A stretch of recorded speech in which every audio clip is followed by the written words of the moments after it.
Bem-vindos a mais uma aula de ciências. Eu sou a professora Jéssica e na aula de hoje veremos sobre vírus, bactérias, algos, fungos e protozoários, só que com foco lá para a caracterização geral dos vírus. Vamos lá?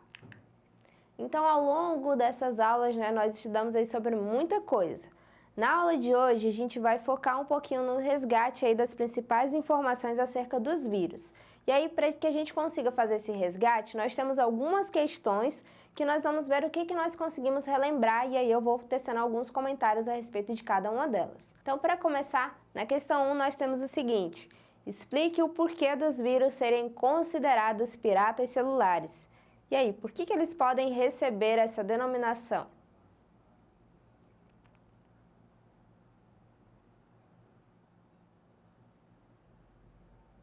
Então, quando a gente fala sobre os piratas celulares, vamos pensar um pouquinho do que os piratas fazem, Fazendo um resgate aí, quando a gente assiste filmes, séries e tudo mais, os piratas geralmente vão entrar em navios em busca de roubar alguma mercadoria, ou seja, eles não têm nada e querem pegar algo que não é deles. Então, por que será que os vírus podem ser chamados assim? Os vírus, eles têm muitas características que talvez o deixem fora do grupo dos seres vivos. Uma delas é justamente o não possuimento de células, E aí o não possuimento de células faz com que ele queira o quê? Roubar as células de algum hospedeiro, roubar as células de algum ser vivo, que esteja aí com condições para que ele faça isso. E aí nós podemos definir o seguinte, que quando a gente também utiliza algum material que é pirata, significa que a gente está fazendo uso de algum material o qual nós não temos licença para usar, E aí os vírus, eles são classificados como parasitas celulares obrigatórios, ou seja, para que eles tenham o seu metabolismo ativo, para que eles consigam executar suas atividades, inclusive a atividade de reprodução, ele vai precisar de um hospedeiro para invadir esse hospedeiro, roubar as suas células e assim começar a trabalhar como se aquela célula fosse pertencente a ele. Então, por isso que nós podemos denominar facilmente os vírus como piratas celulares, porque eles vão roubar as células para conseguir trabalhar de alguma forma e conseguir ter aí alguma atividade sendo desenvolvida, tá bem? E na questão 2 nós temos o seguinte: marque a alternativa em que todas as doenças citadas são virais. E aí, quais dessas doenças são exclusivamente causadas por vírus? Pensem aí um pouquinho.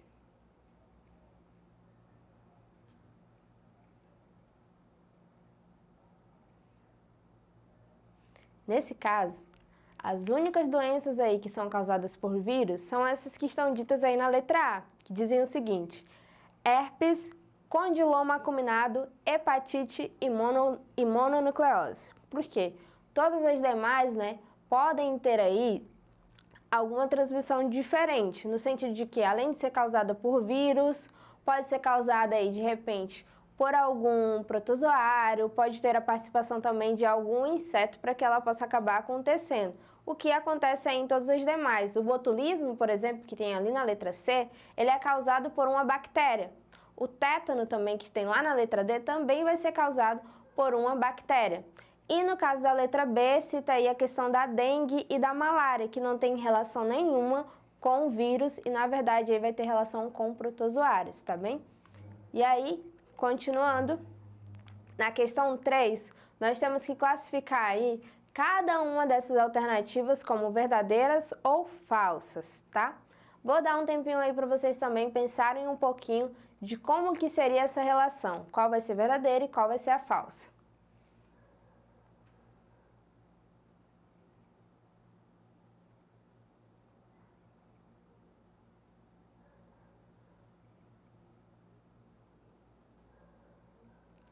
Nesse caso, na letra A, gente, o material genético é de RNA, A letra A ela vai ser considerada falsa por quê? Porque em alguns momentos, alguns dos materiais genéticos podem ser compostos por DNA também. Na letra B já diz assim: vírus são agentes causadores de várias doenças em seres humanos.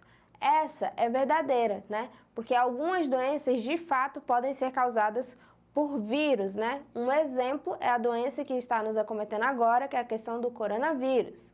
Na letra C, nós temos assim: os vírus possuem ribossomos e mitocôndrias essenciais e típicas de seu metabolismo e reprodução. Essa C, gente, ela é falsa. Primeiro porque vírus não possui ribossomo, vírus não possui mitocôndria. E uma outra coisa bastante importante é que vírus não tem metabolismo e nem tem reprodução se ele não conseguir roubar uma célula para conseguir ativar essas atividades, né? E acabar ativando aí seu metabolismo para que tudo aconteça. Na letra D já dizia assim, ó: proteínas compõem suas cápsulas externas. Essa também é uma alternativa que a gente vai classificar como verdadeira, assim como a letra B. E a letra E que fala que eles se reproduzem apenas no interior de células vivas, porque também é verdadeiro. Os vírus, lembram que eu falei lá na primeira questão, eles são conhecidos como parasitas intracelulares obrigatórios, ou seja, para que eles consigam se reproduzir, eles precisam conseguir roubar uma célula para que aí sim todas as suas atividades sejam desenvolvidas, incluindo o processo de reprodução, tá? E aí na questão 4 nós temos o seguinte: os vírus não são considerados seres vivos por muitos autores, uma vez que não são capazes de realizar atividades metabólicas fora de uma célula. Por essa razão, eles são chamados de quê? Eu acabei de falar para vocês lá na correção da questão 3. E aí, qual que é a alternativa mesmo?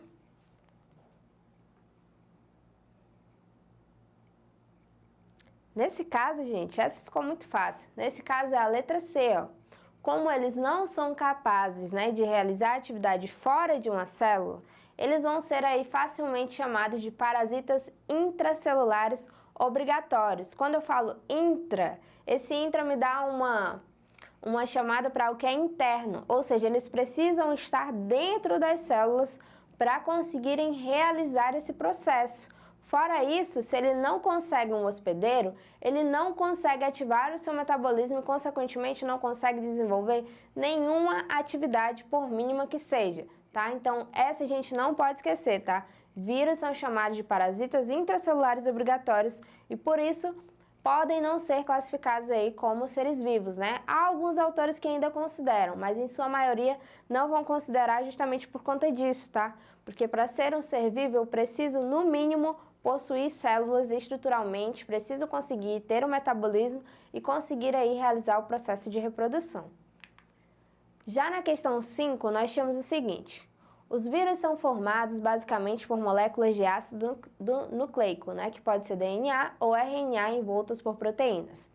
A capa de proteína que envolve o ácido nucleico, ela tem um nome. Como que é esse nome mesmo? E aí? Vai ser letra A, nucleocapsídeo, letra B, envelope viral, na letra C, interferon ou letra D, capsídeo. Qual dessas informações, qual dessas alternativas é a correta? Nesse caso, a alternativa correta, gente, é a letra D, a que fala aí capsídeo, tá? Inclusive, né, quando relacionado com a questão do coronavírus, a questão de você lavar as mãos com água e sabão é justamente para fazer com que, se você tenha tido contato, né, com alguma partícula do vírus, se você tiver tido contato com o vírus, se você faz o processo de lavar as mãos com água e sabão, você vai fazer a quebra desse capsídeo.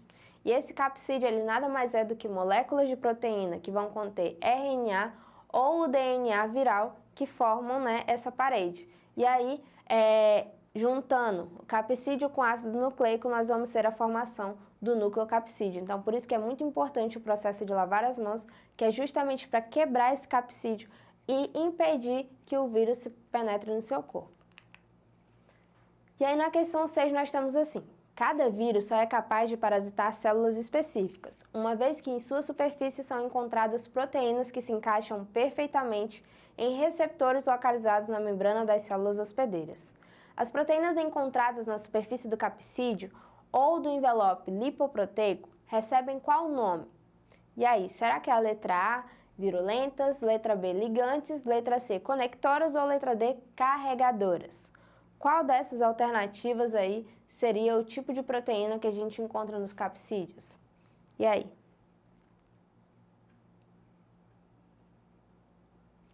Nesse caso, nós estamos falando das proteínas do tipo ligante, tá?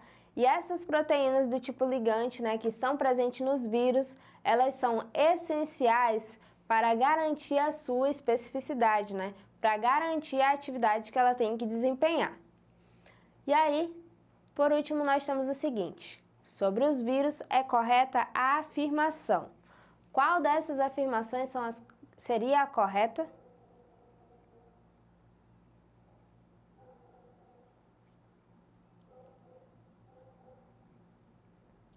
Nesse caso, a única correta, gente, é a que fala aí o seguinte, que os vírus diferem dos seres vivos por serem acelulares. Lembra que eu falei essa informação para vocês, né, lá atrás?